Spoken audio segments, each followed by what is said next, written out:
تو میرے عزیز دو ایک باتیں آپ کی خدمت میں عرض کرنی ہیں۔ انسان جو ہوتا ہے نا، یہ کسی نہ کسی کے پیچھے چلتا ہے۔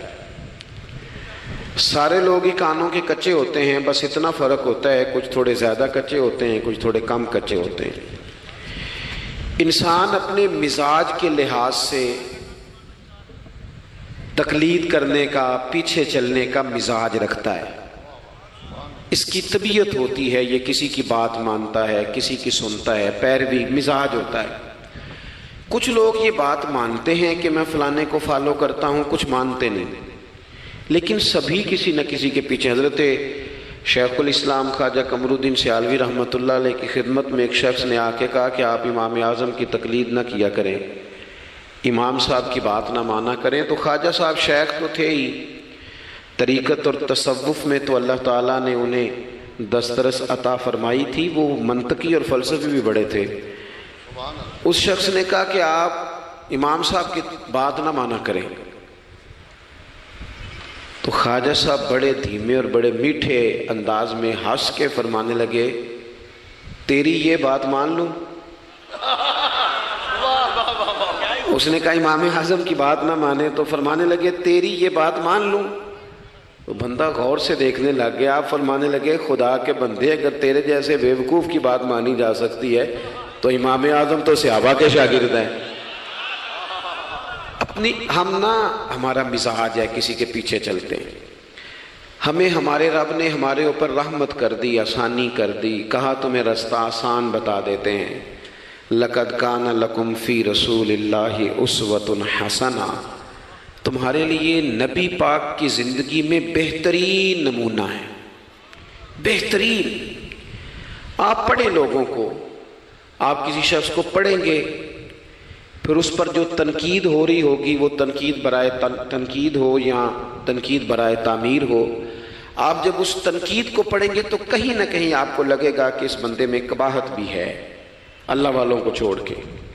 لیکن رسول پاک صلی اللہ علیہ وسلم کی ذات ایسی ہے کہ آپ حضور کو جس جہت سے بھی پڑھیں گے، جس انداز میں بھی پڑھیں گے، آپ کا کلیجہ ٹھنڈا ہوگا، دل کو اطمینان ہوگا، ذہن مطمئن ہوگا، اور اللہ تعالیٰ سینے کو فراخی عطا فرمائے گا۔ ہمارا چونکہ زیادہ تر مزاج جذبات میں رہنے کا ہے، طبیعت اس طرح کی ہے، ہم کچھ چیزوں کو باریک بینی سے سوچتے نہیں، گہرائی میں نہیں اترتے۔ رسول پاک صلی اللہ علیہ وسلم کو اللہ نے بڑی شانیں عطا فرمائی، حضور کو اللہ نے بڑی عظمتیں عطا فرمائی، بڑی۔ اللہ کے رسول صلی اللہ تعالیٰ علیہ وسلم امام الانبیاء ہیں۔ دیکھیں نا، کوئی آدمی کسی جماعت کی ایک چھوٹی سی تحصیل کا صدر ہوتا ہے تو وہ کارڈ بنوا لیتا ہے، اور اس پہ اس نے کئی جگہوں پہ لکھوایا ہوتا ہے کہ میں صدر ہوتا ہوں، یہ میں دنیا میں، تو لوگ اپنا کارڈ دے کے نا تو فوراً پہ میرا بھی مانگتے ہیں۔ تو میں کہتا ہوں میں نے تو کبھی بنوایا ہی نہیں، ضرورت ہی نہیں پڑی، کبھی بنوایا ہی نہیں، کارڈ کی کیا ضرورت ہے؟ اگر خوشبو ہو تو وہ آ جاتی ہے، اسے بتانا تھوڑی پڑتا ہے کہ میں خوشبو ہوں۔ تو ہوتا یہ ہے کہ چھوٹی سی تحصیل کا ایک شخص اور کسی جگہ اسے کوئی نمائندگی ہے تو وہ بات کرتا ہے، ہم تقریریں کر دیتے ہیں، آپ لوگ سن لیتے ہیں، ذرا غور تو کریں کیا کہہ رہا ہوں۔ کائنات میں سب سے بہترین انسان نبی اور رسول ہوتے ہیں، اور اللہ نے اپنے محبوب پاک کو نبیوں کا امام بنایا ہے۔ اس فضیلت کو سمجھیں۔ یہاں نا جو لوگ لاڈلا کہلاتا ہے نا کوئی بندہ کہ میں لاڈلا ہوں، ویسے یہاں لاڈلے بدلتے رہتے ہیں، کبھی کوئی لاڈلا ہوتا ہے، کبھی کوئی لاڈلا ہوتا ہے، ویسے یہاں لاڈلے بدلتے ہیں، لیکن جو لاڈلا ہوتا ہے نا وہ بتاتا بھی ہے کہ میں لاڈلا ہوں۔ اور کسی کا بھی کوئی لاڈلا ہو جائے تو وہ ناز نخرے دکھاتا ہے، رسول کریم اور رب کے لاڈلے محبوب ہیں۔ لیکن جو بات میں نے آپ کی خدمت میں عرض کرنی ہے، آپ اس پر توجہ کریں گے۔ حضور امام الانبیاء ہیں، اللہ کے محبوب ہیں، نبی پاک علیہ السلام کا پتھروں نے کلمہ پڑھا ہے، چاند حضور کے اشارے پر ڈوبتے ہوئے واپس لوٹ آیا ہے، سورج ڈوبتے ہوئے آ گیا ہے، چاند کے 2 ٹکڑے ہوئے ہیں، یہ ساری حضور کی شانیں۔ اللہ نے اپنے محبوب کو معراج عطا فرمائی ہے۔ لیکن ملت کے جوانوں، آپ کو پتہ ہے ہمارے نبی پاک کا سب سے پہلا تعارف کیا ہے؟ حضور کا سب سے پہلا تعارف یہ ہے کہ یہ صادق اور امین ہے۔ یہ سچ بولتے ہیں۔ حضور کے اسوہ نور کی پہلی بات جو لوگوں کے سامنے آئی تھی وہ یہ تھی کہ یہ صادق ہیں، یہ سچے ہیں، یہ جھوٹ نہیں کہتے۔ ہم کو پتہ ہے رسول پاک صلی اللہ علیہ وسلم سے پوچھا گیا تھا حضور مومن کنجوس ہوتا ہے؟ فرمایا کبھی ہو جاتا ہے۔ یا رسول اللہ مومن بزدل بھی ہوتا ہے؟ فرمایا کبھی ہو جاتا ہے۔ یا رسول اللہ مومن جھوٹ بولتا ہے؟ تو میرے کریم نے فرمایا نہیں، میرا مومن جھوٹ نہیں بولا کرتا۔ حضور کا جو پہلا تعارف ہے نا، یہ جو حضور کی 40 سالہ زندگی ہے نا، اسے نبی پاک علیہ السلام نے اپنی نبوت کی دلیل کے طور پر بیان فرمایا ہے۔ فرمایا فَقَدْ لَبِثْتُ فِيكُمْ عُمَرًا مِّن قَبْلِهِ أَفَلَا تَعْقِلُونَ۔ محبوب آپ ان سے کہہ دے میں نے تمہارے بیچ وقت گزارا ہے، تمہیں عقل نہیں؟ کوئی میری طرح کا سچا دیکھا ہے تو دکھاؤ۔ آج میری ملت کا سب سے بڑا مسئلہ جھوٹ ہے، سب سے بڑا مسئلہ اعتماد نہیں۔ بیوی اپنے شوہر سے کہتی ہے کہ تو تھوڑے پیسے دے لیا کر، تھوڑے ایک جوڑے پہ میں گزارا کر لوں گی، میرے ساتھ سچ تو بول۔ تو لاہور جاتا ہے تو لاہور کا بتا کے جا۔ ماں کہتی ہے پتر سے کہ پتر تھوڑی باتیں بتایا کر پر سچی بتایا کر۔ قوم کا اعتماد اٹھ گیا سیاستدانوں سے، تم نے لمبے چوڑے وعدے کیے، تم نے بڑی باتیں سنائی۔ تم دیکھیں نا، آپ کی توجہ اگر ہو تو میں ایک حوالہ اس طرح کا بھی عرض کروں آپ کی خدمت میں۔ سبز باغ دکھا کے لوگوں کو کبھی پریشان نہیں کرنا چاہیے، کبھی بھی۔ یہ ہمارے پیر بھلا کیا کرتے ہیں بیچارے، ایک کرامت اللہ خیر کرے کبھی کوئی ایک بن جاتی ہے نا تو پھر وہ کمپنی کی مشہوری کا ذریعہ بنتی ہے۔ وہ کہتے ہیں اس کرامت کو بھی فیس بک پہ ڈالو۔ میں نا کراچی جا رہا تھا تو لاہور میں تھوڑا سا مریض ہوں، مجھے الرجی ہو جاتی ہے، زیادہ دیر بیٹھ نہیں سکتا، تو ایک کانفرنس میں مجھے شرکت کرنی تھی۔ تو ایئرپورٹ سے ہی میں نے دوستوں سے پوچھا موسم تمہارا کیسا ہے؟ کہنے لگے پیر صاحب بڑی گرمی ہے اور شدت ہے بڑی، اے سی چلا کے بھی گاڑی میں دقت ہے۔ تو میں نے کہا اچھا دعا کرتے ہیں اللہ بارش برسا دے۔ تو یہ دعا لاہور ہو رہی تھی، میں کراچی ایئرپورٹ پہ اترا تو بارش ہو رہی تھی۔ تو وہ جو مجھے لینے آئے تھے نا صاحب، وہ گاڑی میں ایک بندے کو کہہ رہے ہیں کہ وہ پیر صاحب نے لاہور آکھیا سی تو 1.5 گھنٹے جمی آ گیا ہے۔ وہ میں نے اسے کہا بس کر، اب آگے نہ بتا، ایسا نہ ہو کہ 2-4 لوگ آ جائیں کہ پیر صاحب جو کہتے ہیں وہ ہو جاتا ہے۔ جیڑے محرم راز حقیقت دے اور راز حقیقت کھول دے نہیں، جیڑے محرم راز حقیقت دے اور راز حقیقت کھول دے نہیں، اے جنہ ویکھیا نہیں او کرن گلاں، جنہ ویکھ لیا ہو تے بول دے ہی نہیں۔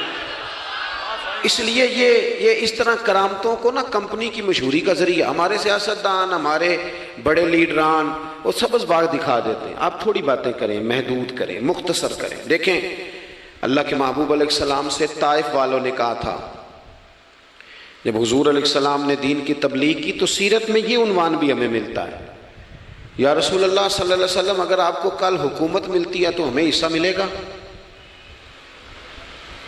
عرب کے لوگوں کا مزاج تھا نا، انہوں نے حضور سے کہا اگر کل کلاں حکومت ملتی ہے تو ہم شریک ہوں گے؟ تو حضور مسکرائے، اور میرے نبی پاک کو حکومت ملنے کا پاک کتنا زیادہ تھا کہ مکے سے ہجرت کر رہے ہیں، مدینہ شریف ابھی پہنچے نہیں، رستے میں سراقہ بن مالک سے کہہ رہے ہیں کسرا کے کنگن آئیں گے، یعنی حضور بتا رہے ہیں کہ سپر پاور بھی ساری یہاں آ جائے گی۔ حضور تو خندق والے دن ایک ہتھوڑا مارتے تھے تو فرماتے تھے روم فتح ہو گیا، دوسرا مارتے تھے تو کہتے تھے ایران فتح ہو گیا۔ یہ بخاری میں چیزیں آپ کو ملیں گی۔ حضور کو کامل یقین تھا کہ اذا جاء نصر اللہ والفتح، کامل یقین تھا کہ ان فتحنا لک فتحا مبینا، یہ ہوگا سارا کچھ۔ لیکن انہوں نے جب کہا نا ہمیں حصہ ملے گا تو حضور مسکرائے، فرمایا تم کہتے ہو حکومت تمہیں ملے گی؟ فرمایا بھائی سنو، حکومت اسے ملتی ہے جسے اللہ عطا کرتا ہے۔ بات ختم کر دی۔ سچ بولیں زندگی میں، سچی بات کریں۔ اللہ کے رسول صلی اللہ علیہ وسلم نے ہمیں پہلا سبق سچ کا دیا، اسے سادی تقریر نہ سمجھنا، یہ عنوان دین ہے۔ اپنی زندگی سے جھوٹ کو نکال دیں۔ آپ جو تھوڑی باتیں کر لیں پر جو کہیں اس پر کھڑا ہونا سیکھیں، اپنی زندگی کے اندر استقامت کا نور لائیں۔ جوانوں، کبھی بھی جھوٹ کی بنیاد پر رشتے نہ قائم کرنا۔ آتے ہیں رشتہ دیکھنے والے تو کوئی باتیں سناتے ہیں، ہمارے گھر والے ہو بیٹا تو ولی ہوتا ہے، کیا بات ہے، اور پھر بعد میں یہ حالت ہوتی ہے کہ اماں کہتی ہے میں آپ بڑا سمجھانی ہے انہوں میری بھی نہیں سنتا، تو وہ رشتہ دیکھتے وقت تو آپ نے کہا تھا کہ بہت بڑا درویش ہے آپ۔ اور بچی والے بھی کچھ ایسے کام کرتے ہیں، رشتہ کرانے والے سے کہتے ہیں ہم نے کار بھی دینی ہے۔ کیوں آپ نے لالچ پیدا کیا؟ کیوں پہلے آپ نے خرابیاں کی؟ اپنی زندگی میں سچ بولیں، سچی بات کریں، کبھی بھی کوئی ایسا کام نہ کریں جس سے کہ لوگوں کی طبیعت ایسی ہو کہ لوگ سمجھیں کہ یہ لوگ تو غلط بیانی کے عادی ہیں۔ دیکھیں بخاری میں موجود ہے، سیرت کی تمام کتابوں میں الفاظ کے اختلاف کے ساتھ یہ اپنی اصل کے ساتھ یہ چیز ہر جگہ موجود ہے۔ حضرت ابو سفیان رضی اللہ تعالیٰ عنہ بعد میں مسلمان ہوئے، فرماتے ہیں میں جب شاہ روم کو حضور کا خط گیا تھا نا ہرقل کو، حضور صلی اللہ علیہ وسلم نے اس سے کہا کہ کلمہ پڑھ لو، خطوط لکھے نبی کریم نے۔ اس نے کہا یہاں ڈھونڈو کوئی عرب کا سردار اگر آیا ہو تو میں ملنا چاہتا ہوں۔ ابو سفیان کہتے ہیں میں بغرض تجارت وہاں موجود تھا، مجھے لوگ پکڑ کے بادشاہ کے پاس لے گئے، میں کلمہ نہیں پڑھتا تھا۔ جب کوئی کسی کا مخالف ہوتا ہے تو اس نے کوئی کہانی بھی یاد کی ہوئی ہوتی ہے، ان لوگوں نے کہانی بھی یاد کی ہوئی تھی، معاذ اللہ جادوگر ہیں، شاعر ہیں، یہ کہانیاں بھی سناتے تھے۔ کہتے ہیں کہ مجھے وہ لے گئے، بادشاہ کے سامنے کھڑا کر دیا۔ اب بادشاہ نے سوالات پوچھے، میں کوئی حق میں نہیں تھا کہ میں حق میں باتیں کرتا، میں تو اس وقت تک کلمہ نہیں پڑھتا تھا اور جو کفار کہتے تھے وہ ساری باتیں میں نے کرنی تھی۔ کہتے ہیں بادشاہ نے اپنے دربار میں کھڑا کر کے سوال کیے، بڑے سوال پوچھے، بڑے میں نے جواب دیے، بڑے سوال پوچھے۔ یہ بھی پوچھا کہ ماننے والے ان کے غریب ہیں کہ امیر ہیں؟ میں نے کہا نہیں، ماڑے ماڑے بندے ہیں۔ میلاد کے جلوسوں میں بھی ماڑے ماڑے بندے ہی جاتے ہیں، ماڑے ماڑے ہیں، غریب لوگ ہیں۔ اس نے یہ بھی پوچھا کہ ماننے والے بڑھ رہے ہیں یا گھٹ رہے ہیں؟ میں نے سارے جواب دیے۔ او ملت کے جوانوں، خدا را میری بات سننا۔ ابو سفیان کہتے ہیں غیروں کا دربار، سوال کرنے والا بھی کلمہ نہیں پڑھتا، ابھی جواب دینے والا بھی کلمہ نہیں پڑھتا۔ اس نے مجھ سے کہا کہ آپ نے بتایا کہ آپ رشتے میں چچا ہوتے ہیں، یہ بتاؤ وہ جنہوں نے اعلان نبوت کیا ہے کیا کبھی انہوں نے جھوٹ بھی بولا ہے؟ آج لوگوں نے نام نہیں بدل دیا جھوٹ کا، کچھ نے بہانہ نام رکھ دیا جھوٹ کا، جی میں نے بہانہ کر دیا تھا۔ کچھ کہتے ہیں جی وہ تو میں نے تو بس ایسے ہی بات، وہ تو میں نے مذاق کیا تھا۔ جھوٹ کے نام نہیں بدل دیے لوگوں نے۔ ابو سفیان کہتے ہیں مجھ سے بادشاہ کھڑا کر کے پوچھنے لگا کیا کبھی انہوں نے جھوٹ بھی بولا ہے؟ ابو سفیان کہتے ہیں کہ لمحے کے لیے میرے دل میں آیا کہہ دوں کہ بولا ہے۔ پھر میں نے کہا ایک تو یہ عرب کی وفاداری کے خلاف ہے، اور دوسرا میں کہوں گا وہ جادوگر ہیں تو شاید کو ایک سیکنڈ کے لیے توجہ کرے، میں کہوں گا وہ شاعر ہیں شاید کو توجہ کرے، اور مدینے والے نے جھوٹ بولا یہ تو مانے گا ہی کوئی نہیں۔ سنو سنو، جن چیزوں کو معمولی سمجھ کے ہم نے رائج کیا وہ ہمارا وقار لے گئی، دنیا ہم پر اعتماد نہیں کرتی۔ ہم اس ملک میں بستے ہیں جہاں زلزلہ بھی آئے تو غیر ملکی امداد کرنا چاہیں تو وہ کہتے ہیں حکومتوں کے ہاتھ میں نہیں دیں گے، خود جائیں گے۔ ہمارا یہ حال ہو گیا ہے کہ قوم پر اعتماد اٹھ گیا دنیا کا۔ ہمیں پلٹنا ہے، ہم نے دیکھنا ہے ہمارا رویہ کیا ہے، ہمارا انداز کیا۔ تھوڑی کر لیں باتیں، کو ضروری ہے صبح شام بولنا؟ تھوڑے کر لیں باتیں، تھوڑے دعوے کر لیں، کو ضروری ہے؟ سنو میرے عزیز، ابو سفیان کہتے ہیں کہ اس نے کہا کبھی جھوٹ بھی بولا ہے؟ میں سوچ میں پڑ گیا۔ بادشاہ نے پھر دوہرا کے کہا سردار چپ کر گئے ہو، میرے آخری سوال کا جواب دو، کیا کبھی اس کریم نے جھوٹ بولا ہے؟ ابو سفیان کہتے ہیں میرے ہاتھ میں چھڑی تھی، میں نے وہ زمین پر رکھی اور میں کھڑا ہو گیا۔ میں نے کہا سردار سن، وہ میرے رشتے میں بھتیجے ہیں، میری بڑی مخالفت ہے، میں نے ان کے خلاف جنگیں لڑی ہیں، کبھی وہ غالب آئے کبھی میں غالب آیا، آج تک میں لڑ رہا ہوں، لیکن میں ایک بات تمہیں ذمہ داری سے کہتا ہوں، میں غیر نہیں ہوں، وہ میرے بھتیجے ہیں۔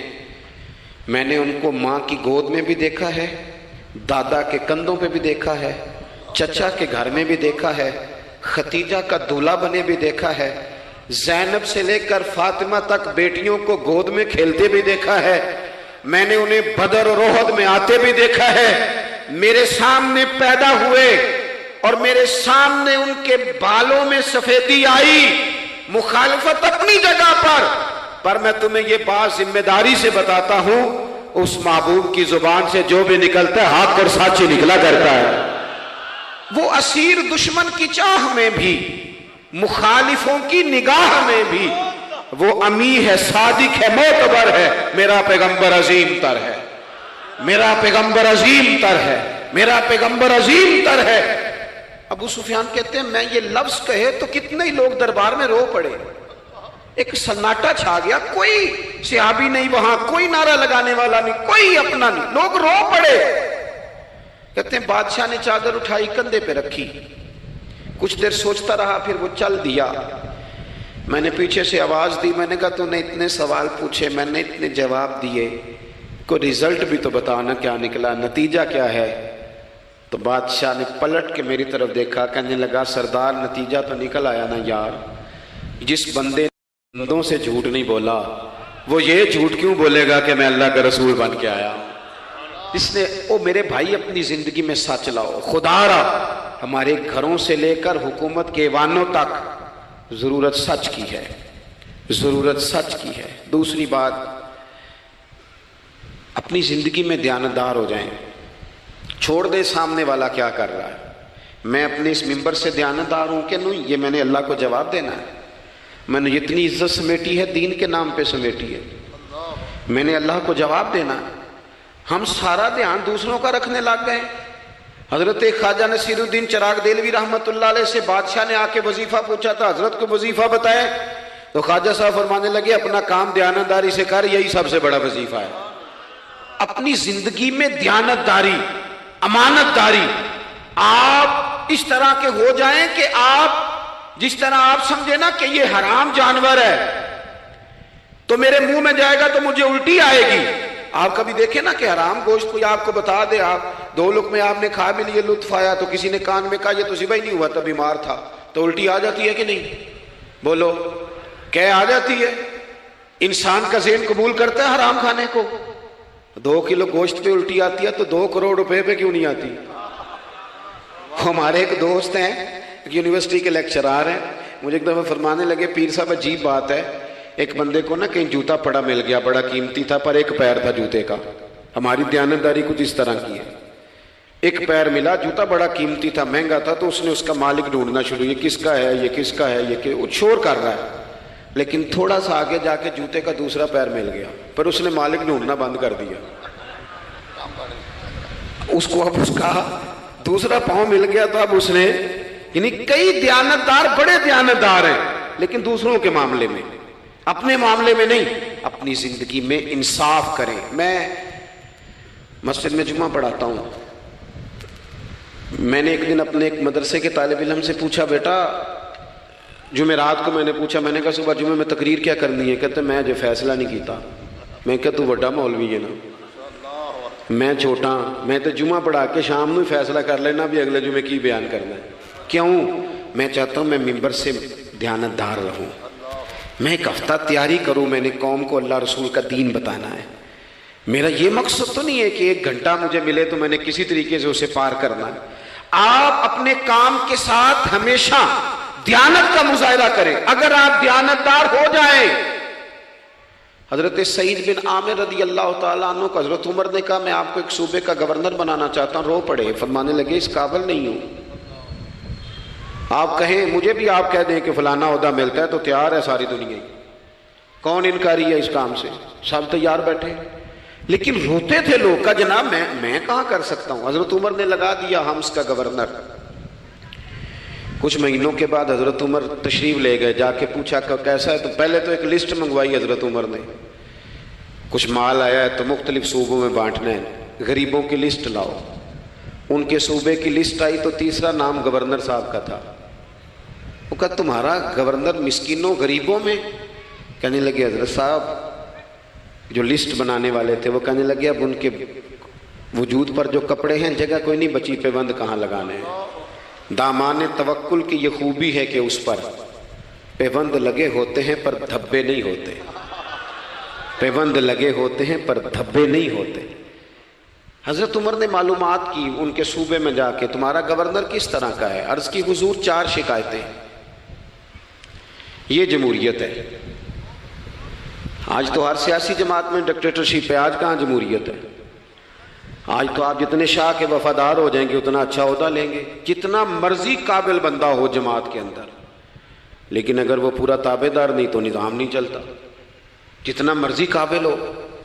حضرت سعید بن عامر رضی اللہ تعالیٰ عنہ 4 شکایتیں، عام آدمی شکایتیں کر رہے ہیں۔ حضرت عمر نے کہا کون کون سی؟ انہوں نے کہا جی پہلی شکایت یہ ہے کہ ہمارے گورنر، توجہ ہے میرے بھائیوں کی، انہوں نے کہا جی پہلی شکایت یہ ہے کہ گورنر صاحب صرف دن کو ملتے ہیں، انہیں رات کو بھی لوگوں سے ملنا چاہیے۔ دوسری شکایت یہ ہے کہ جب شروع میں آئے تھے تو فجر کے بعد بیٹھ جاتے تھے، مسائل سنتے تھے، اب سورج نکلنے پر اشراق چاشت کے ٹائم 8، 9، 10 بجے آتے ہیں۔ تیسری شکایت یہ ہے کہ ہفتے میں 1 دن ملتے ہی نہیں۔ چوتھی شکایت یہ ہے کہ کبھی کبھی ایسے ہی رونے لگتے ہیں، بیٹھے بیٹھے بے ہوش ہو جاتے ہیں۔ تو آپ نے دیوانہ آدمی ہمیں دے دیا ہے۔ حضرت عمر فاروق رضی اللہ تعالیٰ عنہ نے حضرت سعید بن عامر کو مجمع میں پوچھا، جناب آپ پبلک کے نمائندے ہیں، آپ کو سوالوں کے جواب دینے چاہیے، بتلائیے نا۔ اور یہ پبلک کے نمائندے صرف سیاستدان نہیں ہوتے، پیر صاحبان بھی ہوتے ہیں، مسجد کا خطیب بھی ہوتا ہے۔ اگر حضرت عمر سے پوچھا جا سکتا ہے کرتا کہاں سے آیا تو پیر صاحب سے بھی تو پوچھا جا سکتا ہے نا، ان کو بھی جواب دینا چاہیے، ان کو بھی بتانا چاہیے، اس لیے کہ وہی تو دعویٰ کر رہے ہیں فقر بتانے کا۔ تو حضرت عمر نے 4 سوال کہا، سعید آپ کے ذمے 4 سوالوں کے جواب ہیں۔ تو حضرت سعید بن عامر نے گردن جھکائی، کہنے لگے پہلے ہی کہا تھا میں گورنری کے قابل نہیں۔ فرمایا اب تو بن گئے ہونا، جواب تو دینا ہے، حضور بتلائیے۔ فرمایا پہلا سوال آپ سے یہ ہے کہ یار لوگ کہتے ہیں رات کو کام پڑ جاتا ہے اور آپ ملتے نہیں۔ تو حضرت سعید بن عامر نے اپنی داڑھی پکڑ لی، عرض کی حضور یہ ساری سفید ہو گئی ہے، بڑھاپا ہے، دن مخلوق کے لیے رکھا ہے، رات اپنے رب کے لیے رکھی ہوئی ہے۔ اگر پھر بھی کسی کو شوق ہو تو سعید بن عامر جب بھی ملے گا مسجد میں ملے گا، ساری رات بارگاہ ربوبیت کی او سنگیو تھوڑا مسلح بھی یار مضبوط کر لو، تھوڑا سا نا، ہم نہ تھک گئے ہیں فون سن کے۔ بہت سارے لوگ ایسے ہیں جن کے وجود نہیں اتنی تھکے جتنے دماغ تھک گئے، کمنٹس پڑھ کے، کمنٹس دے کے، رائے دے کے، بڑے بڑے باصلاحیت لوگوں کے حافظے کمزور ہو گئے۔ خدا را اپنی صلاحیتوں کو زنگ لگا لو گے۔ یہ تو جتنے لوگ ہیں میڈیا چلانے والے، ان کو تو میڈیا چلانا ہے، اور اب تو پتہ نہیں کتنے چینل اور کتنے لوگ اور سوشل میڈیا پہ کتنے، اور ادھر کتنے تو ادھر کتنے۔ خدا را کچھ وقت اگر مسلح پہ ملے تو آپ یقین کریں روح تازہ ہو جاتی ہے۔ لمبی لمبی دعائیں مانگیں، اپنے رب کو اپنے دکھ سنائیں، رسول پاک کی بارگاہ میں یہ نذرانے پیش کریں، آپ محسوس کریں گے وجود طاقتور ہو گیا۔ حضرت سعید بن عامر کہنے لگے رات مسلح پہ گزارتا ہوں۔ دوسرا سوال آپ سے یہ کرنا تھا کہ یہ لوگ کہتے ہیں کہ آپ پہلے فجر میں آ جاتے تھے، اب اشراق چاشت کے بعد 9، 10 بجے نکلتے ہیں۔ تو حضرت سعید بن عامر نے گردن جھکائی، کہا یہ میرا راز تھا، میری پرائیویٹ بات تھی۔ کہا جناب اب تو لوگوں کا سوال ہے۔ تو آپ فرمانے لگے میرے گھر میں خادم کوئی نہیں، غریب آدمی، بیوی بیمار ہو گئی ہے، 35 سال اس وفادار عورت نے میری ڈیوٹی کی ہے، بیماری میں چھوڑ دوں تو وفاداری تو نہیں نا۔ سویرے اٹھتا ہوں، گھر کا کام کرتا ہوں، پھر بیوی کے لیے ناشتہ بناتا ہوں، اسے کھانا کھلاتا ہوں، تیاری کرتے آتے دیر ہو جاتی ہے۔ دوسرے سوال پر لوگ رو پڑے۔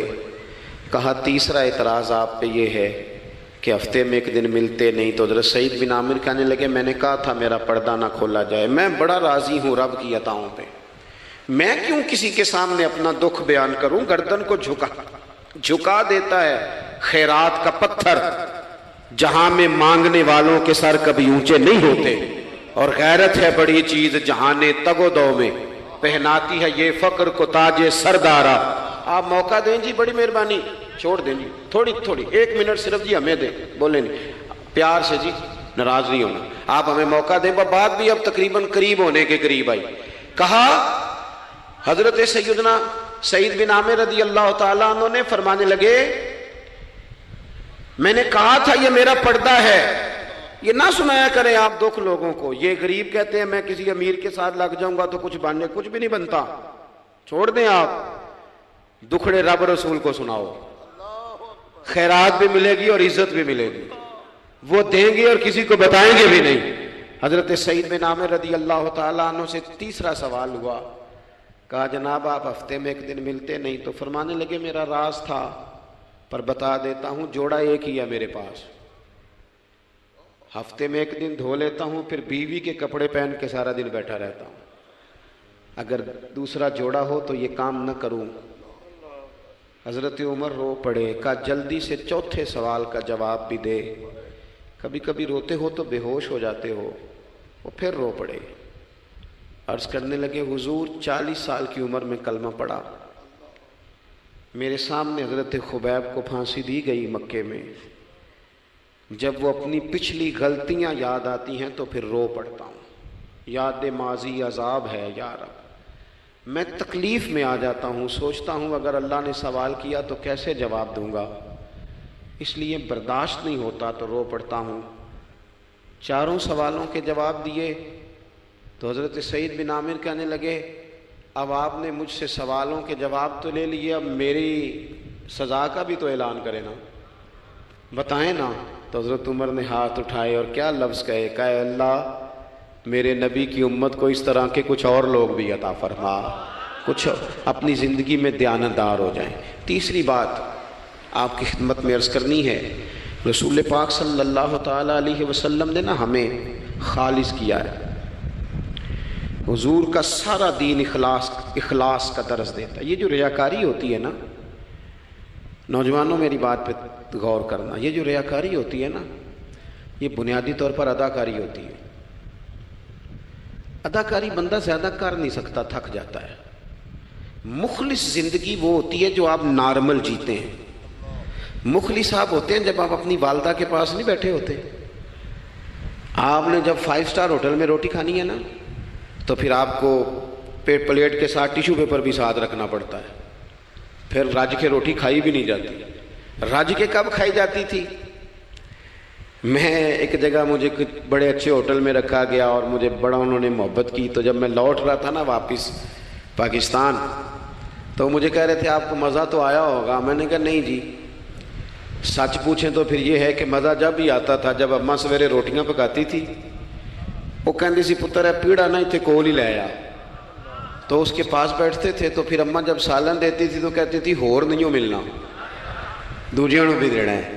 اور پھر لطف اس وقت آتا تھا جب بار بار کہتے تھے اماں جی چلو تھوڑا جاتے تھے ہونا ہونا تھوڑا جا، تو پھر اماں کئی دفعہ کہتی تھی کہ میں نے وہ اس سے نکال کے فریج میں رکھ دیا، بڑے بھائی نے کام سے آ کے روٹی کھانی ہے، اب یہ برتن ہے اسی کو صاف کر لے۔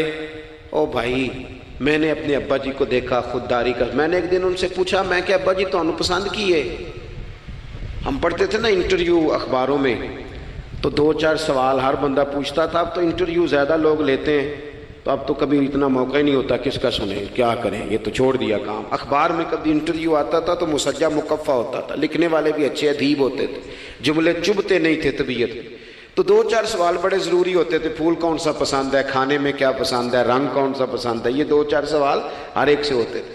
میں نے اپنے والد صاحب سے ایک دن پوچھا میں کہ ابا جی تو انہوں پسند کیے، تے فرمان لگے پتر جے تے لگی ہوئے بھوک تے پھر ہر تے جے نہ لگی ہوئے تے پھر نخرے ہی نخرے نے، تو اس لیے بھوک لگی ہو، وہ ہمیں پتہ کیا بتاتے تھے۔ میں آج بھی نا بہت ساری چیزیں گاڑی میں رکھ لیتا ہوں، آج بھی جو کھانا اپنی مرضی سے کھاتا ہوں وہ پیٹ بھر کے کھایا جاتا ہے، جو تصویروں کی شدت سے باہر ہوتا ہے وہ کھایا جاتا ہے، اس کو آپ قبول کر لیتا ہے آپ کا وجود۔ یاد رکھنا میرے عزیز، میرے نبی پاک صلی اللہ علیہ وسلم نے فرمایا ہے بہترین روٹی وہ ہے جو تو اپنے ہاتھوں کی کمائی سے کھاتا ہے، وہ بہترین رزق ہے جو تو، اور حضور نے فرمایا اللہ کے نبی حضرت داؤد محنت کر کے کھانا کھاتے، دعوتوں پہ جا جا کے تو بندہ بیمار رہنے لگ جاتا ہے، وہ تو کام ہی ختم ہو جاتا ہے۔ والد صاحب کہا کرتے تھے کہ لو میں پا دیتے نے تو انہوں دانے پڑھولے چ تے ماں تہاڈی نے تو انہوں 4 پا دیتا ہے، لو ان تو انہوں پرواہ نہیں ساریاں گرمیاں، موج کرو، یہ اصل تھا ہمارا، اس پہ واپس آ جائیں، اس پہ آ جائیں، یہ صحت افزا روٹیاں یہ کھائیں، بڑی گاڑیوں کا اور بڑی چیزوں کا شوق چھوڑ دیں، محنت ڈٹ کے کریں، لیکن زندگی اصل پہ لے آئیں، اصل زندگی خالص ہوتی ہے۔ میرے نبی پاک صلی اللہ علیہ وسلم نے فرمایا ریاکار، میں پوری حدیث نہیں سناتا اشارہ کرتا ہوں، حضور نے فرمایا ریاکار اگر عالم بھی ہو ریاکار اگر سخی بھی ہو، حتیٰ کہ صحیح حدیث میں فرمایا ریاکار شہید بھی ہو اور ماری جائے اس نیت سے کہ لوگ مجھے شہید کہیں گے، تو فرمایا صبح قیامت اللہ ان اعمال پر بھی اجر عطا نہیں کرے گا۔ اپنی زندگی میں اخلاص پیدا کرے، اور جب خلوص آتا ہے، جب للہیت آتی ہے، مشکل ترین خلافت حضرت ابوبکر صدیق کی ہے۔ یہ جو حضرت عمر نے بڑی اعلیٰ خلافت کی ہے نا، یہ بنیادیں حضرت ابوبکر نے مضبوط کر کے دی تھی۔ فتنوں کے تو سر کچل دیے تھے حضرت صدیق اکبر نے، اب حضرت عمر کے لیے کام کرنا انہوں نے آسان کر دیا تھا۔ میں اکثر کہا کرتا ہوں کہ حضرت عمر کی خلافت کی مضبوطی میں بڑا کردار حضرت ابوبکر صدیق کا ہے۔ اگر وہ مضبوطیاں نہ کرتے اتنی تگڑی تو کام آگے چلتا نہیں تھا۔ حضرت سیدنا ابوبکر صدیق کو بڑے فتنوں کا سامنا تھا، ختم نبوت کے محاذ پر کام کرنا ہے، منکرین زکوٰۃ پیدا ہو گئے، امت کو سنبھالنا ہے، یہ ساری ڈیوٹیاں کر کے نا دنیا سو جاتی تھی، وہ دنیا سو جاتی تھی، حضرت صدیق اکبر ایک نابینا مائی کے گھر میں جھاڑو دینے چلے جاتے تھے۔ جب بندہ مخلص ہو جاتا ہے نا، ایک نابینا معذور عورت جھاڑو دے رہے ہیں، جب تھوڑا سا وقت بچتا نا عصر کے لیے، یہ ٹائم میں نے اپنے لیے رکھا ہوا ہے، تو مدینہ شریف میں ایک بیوہ تھی جس کی 5-6 بیٹیاں تھی، بیٹا کوئی نہیں تھا، اس کے گھر جاتے تھے، بکریوں کا دودھ دھو کے آتے تھے۔ معمولی آدمی نہیں، خلیفہ وقت کی بات، کس لیے؟ یہ کام روحانی تسلی کا باعث بنتے، یہ کام آپ کو سکون دیتے، یہ آپ کے اندر وہ طاقت پیدا کرتے ہیں کہ آپ لڑ سکتے ہیں دنیا سے۔ جب آپ کے پیچھے دعائیں ہوتی ہیں تو پھر میدانوں میں کھڑا رہنا آسان ہو جاتا۔ حضرت عمر فاروق فرماتے ہیں تیسرا دن تھا جناب صدیق اکبر کے وصال کو، میں مسجد نبوی شریف میں بیٹھا تھا تو 2-3 چھوٹی چھوٹی بچیاں آ گئیں، آ کے کہنے لگی چچا آپ خلیفہ بنے؟ میں نے کہا ہاں، ہمارے ساتھ چلیں گے؟ میں نے کہا پتر تمہارے ساتھ کیا ہے؟ کہنے لگی ابو بکر صدیق عصر کے بعد ہمارے گھر آتے تھے، ہمارا بھائی کوئی نہیں، باپ انتقال کر گئے، بکریوں کا دودھ دھو کے دے جاتے تھے، کچھ بیچ کے گزارا کر لیتی تھی، کچھ پی لیتی تھی۔ 3 دن سے میری ماں رو رہی ہے، میری بہنیں روتی ہیں، اکھاں جدوں میٹیاں زمانہ مینوں روے گا، اونج تے بے قدراں کچھ قدر نہ جاتی، کیتی خوب تسلی ہو، لیکن اکھاں جدوں میٹیاں زمانہ مینوں روے گا، اپنا تے اپنا بیگانہ بھی مینوں روے گا، جدوں نہ میں دسیا میں خاراں نوں میں خانے وچ، پھر جام ٹوٹ جان گے تے میں خانہ مینوں روے گا، کئی لک لک رون گے تے کئی بک بک رون گے، گلیاں دا یانا تے سیانا مینوں روے گا۔ اور کسی نے کہا تھا میرے مرنے پہ ہر سو شور مچ جائے گا دیکھو گے، یہ رحمت کی امید لگاتے کہا، کرم کی امید، آج سے کہا، نذرانے میں کہا کسی درویش نے، کہنے لگے میرے مرنے پہ ہر سو شور مچ جائے گا دیکھو گے، کہنے الوداع سرکار خود تشریف لائیں گے۔ اور کسی نے کہا تھا کہ بعد مرندے مکھڑا میرا ہو جاوے جے تازہ، پھر سمجھ لینا محبوب میرے نے آن پڑیا جنازہ۔ تو بھائی اپنی زندگی میں اخلاص پیدا کرے۔ ہم نا غریب لوگ بھی امیروں سے تصویر کھنچوانا پسند کرتے ہیں، امیروں سے اپریشیٹ کرنا چاہیے محنت کرنے والے آدمی کو، جس کو پسینہ آ گیا نا ریڑھی پہ کھڑے ہوئے، وہ بڑا باوقار آدمی، اسے پسینہ آ گیا۔ میں ابھی بھی کبھی کبھی جوتا گنڈوا لیتا ہوں، چونکہ میں نے دیکھا ہے میرے ابا جی مجھے کہتے تھے لے جا جتیاں توڑے چ پا کے ساریاں گنڈا لیا، تو یاد ہے تو میں ابھی بھی چلا جاتا ہوں۔ تو ہمارے ایک پرانے موچی ہیں، میں ان کے پاس ایک دن، وہ بڑے خوددار آدمی، 5 روپے کے 10 دے دے نا، وہ ان کو 10 دے دو، کہتے چوکا اپنے 5 روپیے۔ وہ ایک شاعر بیٹھے تھے نا، تو شاعر بھی بیچارے کئی اسی طرح کے ہوتے ہیں، ناراض نہ ہو جائیں شاعر، لیکن وہ کئی دفعہ نا ان کو بھی دیکھ کے لگتا ہے کہ کئی دنوں سے بیچارے نے روٹی نہیں کھائی۔ تو موٹی چادر لیے گرمیوں میں کسی چوک میں بیٹھا تھا نا شاعر، تو کوئی بندہ جاتے ہوئے 5 روپے دے گیا، اس نے کہا یہ کیا ہے؟ کہنے لگا کھانا شانا کھا لینا، پر شاعر نے کمال بات کی، اس نے کہا یہ آرزوئے کرم اور میں آپ سے کروں، یہ آرزوئے کرم اور میں آپ سے کروں، یہ بھیک اس کو دیجیے جس کا خدا نہ ہو۔